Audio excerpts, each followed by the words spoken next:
Attentat du 13 mars dernier en Côte d'Ivoire. Le numéro 2 du groupe, auteur de l'attaque, arrêté au Mali.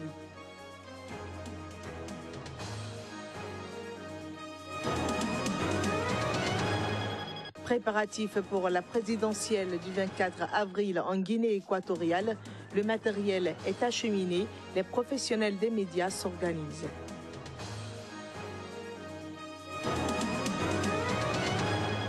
En Éthiopie, 140 personnes ont été tuées dans un raid mené par des hommes venus du Soudan du Sud. Le drame s'est produit dans la ville de Gambela.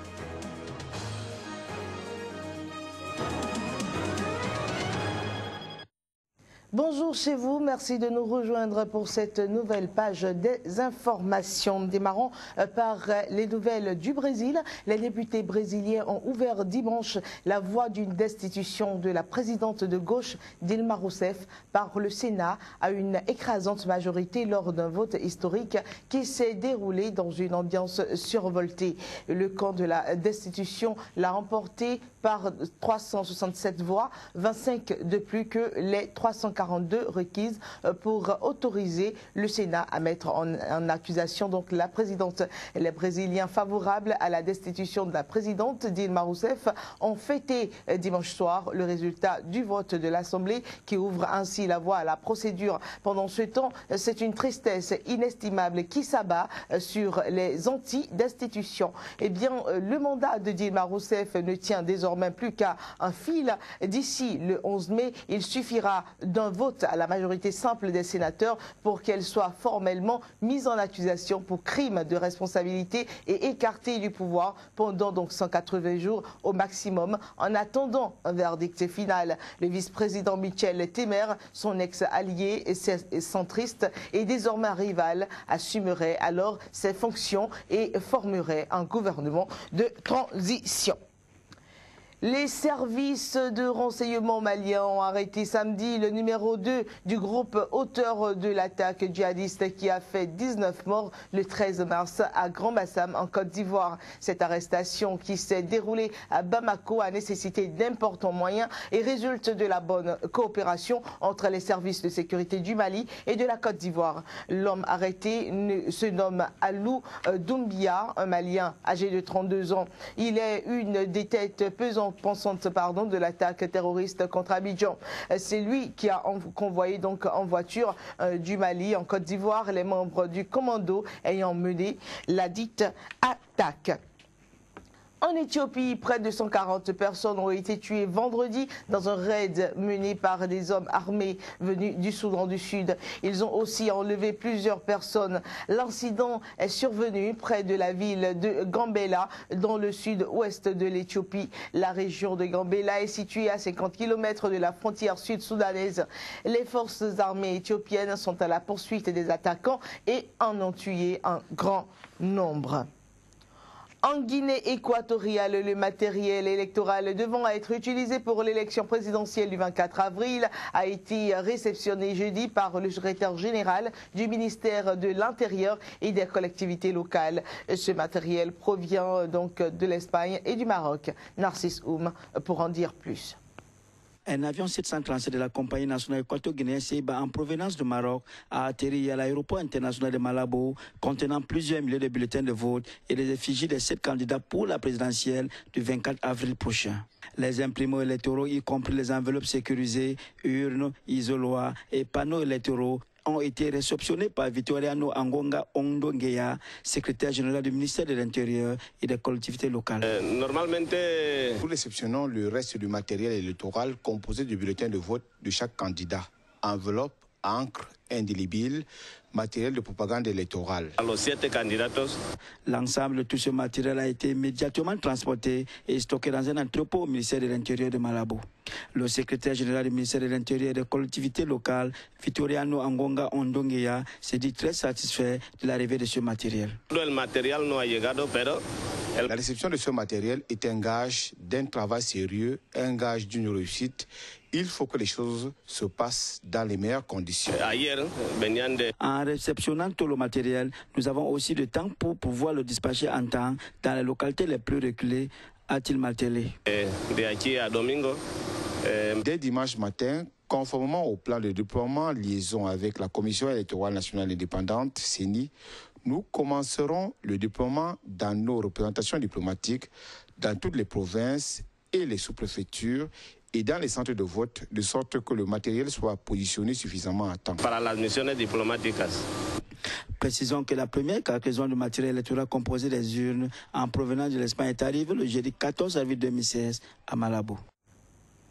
Pour finir avec les nouvelles en Guinée équatoriale, il faut dire qu'à occasion spéciale, mesure spéciale, présidentielle du 24 avril prochain, donc en Guinée équatoriale, la télévision équato-guinéenne s'est organisée pour assurer la couverture de la campagne électorale. Entre programmes spéciaux et éditions d'information, les journalistes ont un emploi du temps chargé. Le reportage de Narcisse Oum depuis Malabo.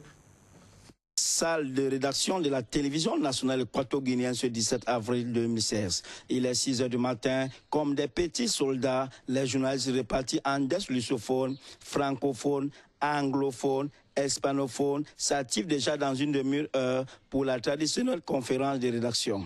Actualité oblige, les emplois de temps ont été modifiés. Il faut désormais arriver très tôt pour pouvoir se déployer efficacement en interne et sur le terrain en ce temps de campagne électorale, nous confie le directeur de l'information. Ils arrivent à 6 h du matin alors que des jours ordinaires, on vient à 7 h 30 pour participer à la conférence de rédaction à 8 h, mais maintenant les gens viennent plus tôt que ça. Et puis ici, les gens sont ici jusqu'à 0 h. La grille des programmes n'est plus la même. Une tribune d'expression des postulants au fauteuil présidentiel a été ajoutée, nous précise José Enzen Obiang. Les candidats viennent tranquillement. Les représentants du PDG, le Parti démocratique de Guinée équatoriale, il aussi parle du programme de son parti politique et comme aussi les autres leaders. Donc, pas de pression, tout se déroule normalement avec beaucoup de tranquillité et c'est à nous de gérer la situation. Pour éviter une surcharge de travail, une organisation particulière a été mise en place par le directeur de l'information. Pour se faire comprendre du plus grand nombre de lecteurs, par les traductions en espagnol. Les messages des candidats sont diffusés en langue maternelle. L'information doit aussi être accessible à tous. Jusqu'au terme de la campagne électorale fixée au 22 avril prochain, la télévision équato-guinéenne donnera la part belle aux prétendants au sommet de l'État. Au Tchad, 110 000 personnes seraient en situation de déplacement pour fuir les exactions de Boko Haram, selon le Bureau de la coordination des affaires humanitaires des Nations Unies au Tchad.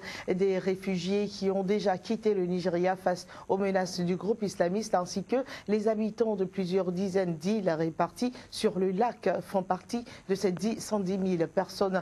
Elles se sont donc notamment réfugiées aux abords de la préfecture de Baga Sola, qui se trouve également dans la zone du lac du Tchad. Pour plus de précisions, suivez le chef du Bureau de la coordination des affaires humanitaires des Nations Unies au Tchad. Les principales raisons de déplacement, c'est fuir Boko Haram, fuir les opérations militaires contre ce même groupe armé. Les communautés ont donc fui les îles. C'est 85 îles qui ont été vidées sur le lac Tchad pour se diriger vers la terre ferme. Et aujourd'hui, c'est que 110 000 personnes en situation de déplacement sont réparties sur environ une centaine de sites et de communautés d'accueil. Les gens ne rentrent pas encore. C'est en général un indicateur assez fiable sur le degré de sécurité. Il y a une relative amélioration, on va dire. Du point de vue humanitaire, cette relative amélioration sécuritaire ne se traduit pas par un accès plus important. On a toujours énormément de difficultés à assister les communautés affectées dans les zones les plus reculées. Au Bénin, la confrérie sénégalaise musulmane des Mourides de la diaspora a célébré, à l'instar des Mourides du monde entier, la date du 17 avril. Une date commémorant l'anniversaire de la rencontre entre deux grands leaders religieux, Serigne Saliou et Cheikh Béthio. Joël Yetondji et Floris Dossa pour plus de précisions. Une journée de prière, le choix a été celui des mourides de la diaspora vivant au Bénin pour marquer d'une pierre blanche la date du 17 avril, le début d'une espérance, d'une foi religieuse. Une commémoration de la rencontre de Serigne Saliou Mbacké, 5e fils de Cheikh Ahmadou Bamba, et de son disciple Serigne Béthio Thioune en 1946. C'est tellement important de rendre grâce à Dieu qui nous a permis encore une fois de se retrouver cette année-ci pour commémorer cette fois-ci. À Cotonou, c'est la 2e édition. Mais au Sénégal, on est à la 70e édition. Commémoration de la rencontre entre Serigne Saliou et Cheikh Béthio à Tasset, tout un symbole pour les membres de la confrérie dans un monde en pleine déliquescence. Notre guide, Cheikh Ahmadou Bamba, le père de la non-violence, nous a appris comment cohabiter entre musulmans, entre chrétiens. Aujourd'hui, si les gens portent des bombes, entrent dans des mosquées pour tuer des propres frères musulmans, ce n'est pas de l'islam. La Ikra'a fi dini, pas de contrainte en religion. Dieu est le plus grand démocrate. Il a permis à Satan d'avoir le récépissé et d'aller contre lui. Il faut qu'on cultive la paix et que chacun est libre de choisir ce qu'il voudrait. Fidèles au précepte, les femmes n'ont pas été du reste. Elles se sont affairées autour du feu pour satisfaire l'un des piliers de la foi des Mourides, l'aumône. Offrir aux nécessiteux et aux plus démunis pour un monde plus harmonieux. Vraiment, nous remercions toutes les communautés, particulièrement la communauté sénégalaise. Et voilà, la côte pacifique de l'Équateur a été secouée par un violent séisme de magnitude 7,8. Le drame survenu samedi soir a fait au moins 272 morts et près de 1000 blessés, ainsi que d'importants dégâts dans plusieurs provinces du pays. Le 3e étage nous est tombé dessus. Ils sont tous ici. Ma famille, ma soeur, mes enfants. Ils sont tous ici. Il y a beaucoup de monde. Mon Dieu, faites que de l'aide arrive. Faites que les secours arrivent. Ils doivent les sortir des décombres. Mon Dieu, mes enfants. L'état d'exception a été décrété dans tout le pays. Le nombre de morts confirmés pour l'heure est de 77. Plus de 588 blessés, plus ou moins graves, enregistrés dans les centres de santé. Le vice-président Georges Glass a précisé que le bilan risque de s'alourdir encore car il y a des citoyens sous les décombres qui doivent être secourus. En visite au Vatican, le président Rafael Correa a entre autres annoncé le déblocage d'une aide budgétaire d'environ 600 millions de dollars pour faire face à l'urgence.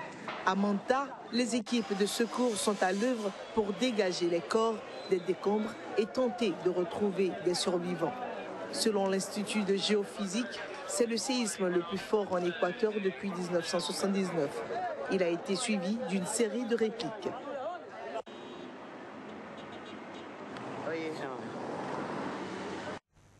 Et voilà, c'est suite cette triste nouvelle que nous allons mettre un terme à cette édition. Mesdames et messieurs, merci pour votre aimable attention.